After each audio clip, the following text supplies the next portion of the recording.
Hello student, स्वागत है आपका A1 पैशन एजुकेशन में। जैसे कि आप जानते हो हम लोग क्लास 10 और 12 के लिए ग्रामर चला रहे हैं और ग्रामर में टेंस पढ़ा रहा हूँ मैं स्टार्टिंग में। तो टेंस की पहली क्लास हो चुकी है, उसमें हमने जाना टेंस कितने प्रकार के होते हैं और कितने टाइप के हम सेंटेंस पढ़ेंगे। उसमें मैं टाइप 1 जो था प्रेजेंट के अंदर जो थे 4 टाइप थे जो मैंने उस वीडियो में बताए हैं, और उसका एक टाइप हो गया था और दूसरा टाइप था प्रेजेंट कंटिन्यूस। तो आज ये जो क्लास है इसमें प्रेजेंट कंटिन्यूस पढ़ेंगे। तो ये प्रेजेंट कंटिन्यूस की दूसरी क्लास है, देखिएगा। और पहचान क्या है देखें, इसकी पहचान बता रहा हूँ मैं होती कैसे। हिंदी वाक्यों के अंत में चुका है नहीं, रहा है, रहे हैं, रही है आदि शब्द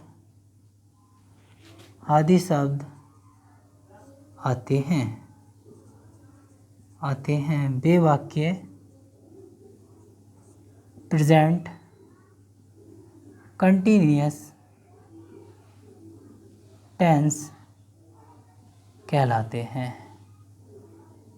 मतलब जिन वाक्यों के जो हिंदी वाक्य होंगे उनके अंत में रहा है, रही है पाया जाता है, तो समझो वो सेंटेंस जो होता है वो प्रेजेंट कंटिन्यूअस टेंस होता है। एग्जाम्पल के तौर पे देखेंगे, जैसे राम मंदिर जा रहा है।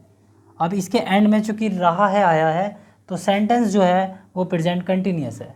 अब हम इसकी थोड़ी पहचान देखेंगे, बनाते कैसे हैं वो देखेंगे। इसका फॉर्मूला देखेंगे। फॉर्मूला होता है एक वचन के लिए क्या सूत्र होता है वो देखेंगे। अगर सब्जेक्ट एक वचन हो तो हेल्पिंग वर्ब एच बी का मतलब होता है यहाँ हेल्पिंग वर्ब। मैं लिख रहा हूँ शॉर्ट फॉर्म में, मैं आगे से इसे शॉर्ट फॉर्म में ही लिखूँगा, आप समझ जाना। ये हेल्पिंग वर्ब है। हेल्पिंग वर्ब इज का प्रयोग होता है अगर सब्जेक्ट्स बोलेंगे, क्योंकि काफ़ी सारे सब्जेक्ट्स होते हैं। बहुवचन हो तो क्या हो, बहुवचन हो तो हेल्पिंग वर्ब आर आती है। केवल ये पॉइंट ध्यान रखें, केवल आई के साथ हेल्पिंग वर्ब एम का प्रयोग होता है। आई के साथ हेल्पिंग वर्ब का एम का प्रयोग होता है। तो देखेंगे अब जैसे ये एक वचन कौन कौन से होते हैं, एक वचन वाला देखेंगे। एक वचन सब्जेक्ट, उसका फॉर्मूला क्या होता है, जैसे ही वह, ये पुरुषों के लिए यूज होता है, और सी ये भी वह होता है पर ये स्त्री जाति के लिए प्रयोग होता है। उसके बाद इट, और उसके बाद आता है एनी नेम, किसी का भी नाम आ जाए वो सारे के सारे एक वचन में आएंगे। इनके साथ जो होता है वो इज लगता है हेल्पिंग वर्ब में, और प्लस मेन वर्ब का फर्स्ट फॉर्म में ING आता है और प्लस ऑब्जेक्ट आता है। देखेंगे जैसे कि एग्जाम्पल वो लिखा था मैंने, राम मंदिर जा रहा है, तो राम क्या है, एक वचन है। अब मैं राम के में लिखूँगा राम चूँकि एक वचन है उसके साथ यूज होएगा इज। जाने की क्या है, गो में ING लगा देते हैं। और कहाँ जा रहा है वो, गोइंग टू द टेम्पल। अब दूसरी पहचान देखिए, इसका स्क्रीनशॉट ले लेंगे। और अभी तो हमने पढ़ा था एक वचन के लिए, अब बहुवचन के लिए फॉर्मूला देखें। बहुवचन के लिए फॉर्मूला देखें।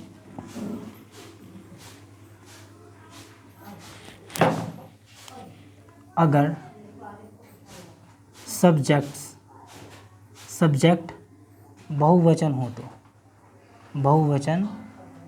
तो होता क्या है, देखिए यू, वी और दे, इसे तो बोलते हैं तुम, और ये है हम, और ये हैं वे। क्या है, बहुत सारे हैं। इनके साथ हेल्पिंग वर्ब जो है आर प्रयोग होती है, और प्लस मेन वर्ब की फर्स्ट फॉर्म में आता है ING, और उसके बाद आता है ऑब्जेक्ट। एग्जाम्पल देखेंगे, जैसे जैसे वे खेल खेल रहे हैं। अब इसमें वे खेल खेल रहे हैं कंफ्यूज नाम है, एक खेलने की जो है वो प्ले है और जो खेल है वो गेम है एक। तो ये क्या है, वे बहुवचन है तो इसकी मीनिंग लिखेंगे दे।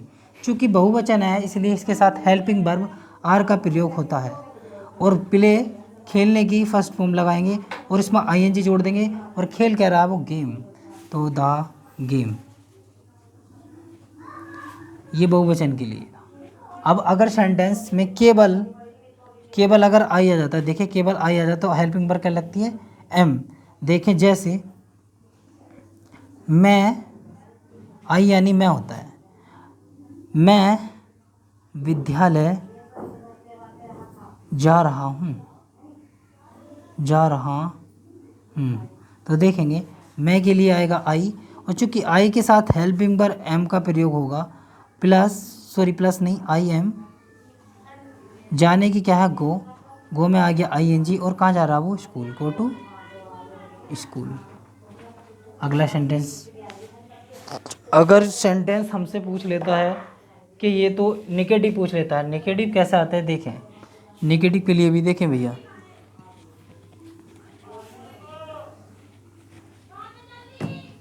नेगेटिव सेंटेंस, इसका नेगेटिव देखेंगे जिसमें नहीं आता है, जिस वाक्य में नहीं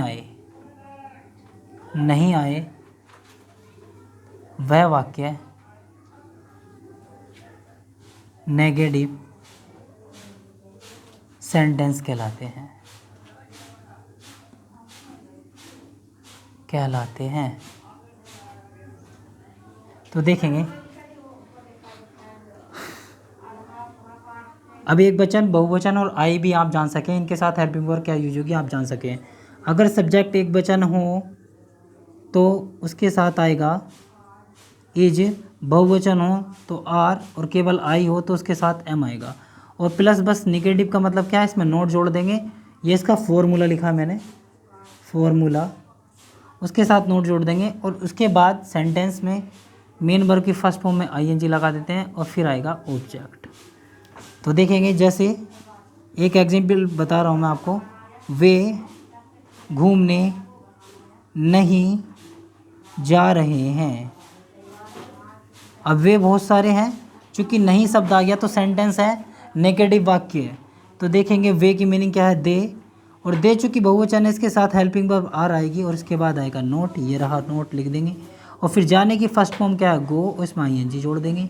और कहाँ जा रही है वो, घूमने, वॉक, गोइंग टू वॉक, ठीक है ऐसे। अब मानो सेंटेंस में नहीं वाले पता चल गए आपको, अगर पूछ लेता है क्या क्यों कैसे वाले सेंटेंस, तो इन्हें कहते हैं इंटरोगेटिव सेंटेंस, इंटरोगेटिव सेंटेंस बोलते हैं, इंटरोगेटिव। इनमें क्या होता है, हेल्पिंग वर्ब इज, आर और एम बहुवचन के साथ और एक वचन के साथ और आई के साथ ये चीज़ें यूज होती रहती हैं। और सब्जेक्ट के अनुसार अगर सब्जेक्ट बहुवचन है तो आर आएगा, और एक वचन है इज आएगा, और केवल आई है तो उसके साथ एम आएगा, और मेन वर्ब के फर्स्ट फॉर्म में आईएनजी प्लस ऑब्जेक्ट, और यहाँ क्वेश्चन मार्क लगा देते हैं। एग्जाम्पल देखेंगे जैसे करके, क्या सीता जंगल जा रही है, क्या सीता जंगल जा रही है, सेंटेंस है, क्वेश्चन मार्क आएगा, सॉरी क्वेश्चन मार्क।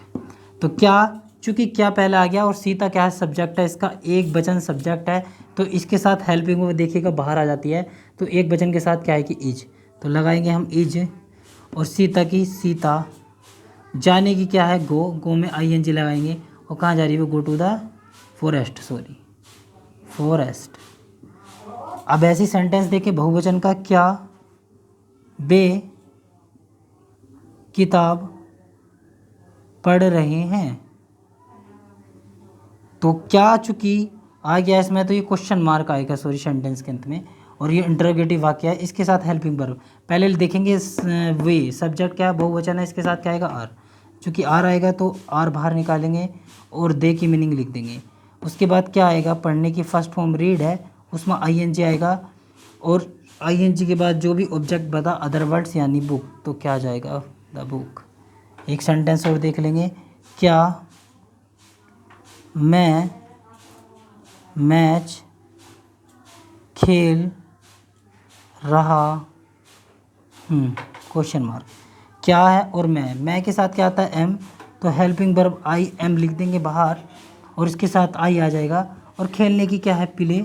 प्ले में आईएनजी जोड़ेंगे और प्ले द मैच। ठीक है गाइस, अब मिलेंगे अगली क्लास में और अगली क्लास में पढ़ेंगे present perfect tense. Thank you.